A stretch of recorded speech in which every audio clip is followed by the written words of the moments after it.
going to, and then I had like a blank moment where everything went blank. Where was I going? Yeah. And then Geraldine pipes up with what I'm going. Yeah. And I preached a whole message about that. And it's in, I think it's Numbers 15, when the guy that breaks the Sabbath, and he gets put to death. And then God says, take a blue thread and stick it in the corners of all of your talits, in order that that blue thread would remind you of my law. Mm-hmm. What law? That you rest in God in the arm of grace and not in the arm of the flesh. Yes. That's the law he was trying to teach them. Yeah. All along. Yeah. It's always been grace, man.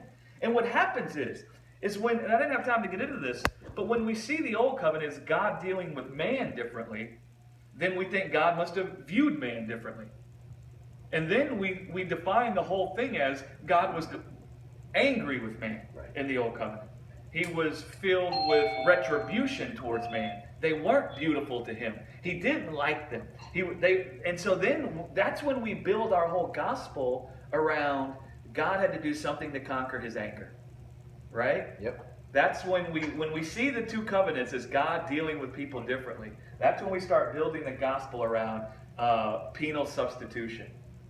Right? Where we start coming up with our atonement theories that are based on God having to save himself from anger. Yes. Yep. Right? Yep.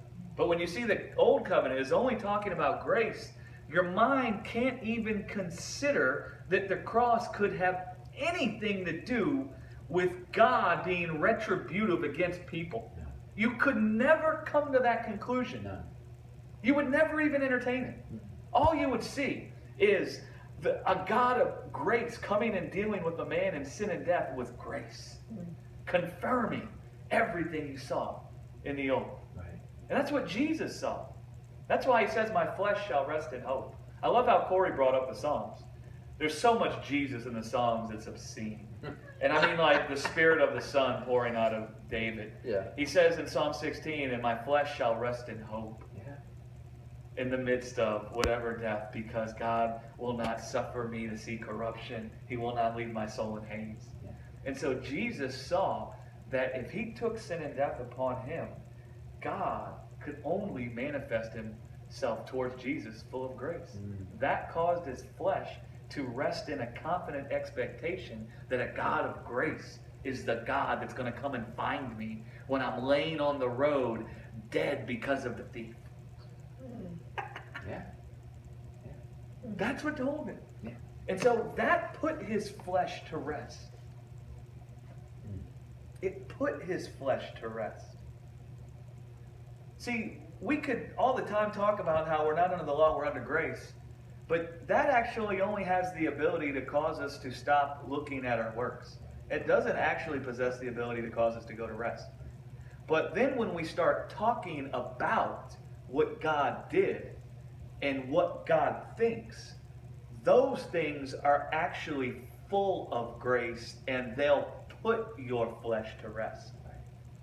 I thought, for me personally, one of the most powerful parts of the message on Sunday was the last 20 minutes, and in particular, the section where you talked about how our hearts are designed to be loved, and that we search for love in our relationships with our parents, with our spouses, with our friends, and then the church comes right behind us preaching a carnal message that squashes our hearts and their hope and desire for love, and how distorted that message is.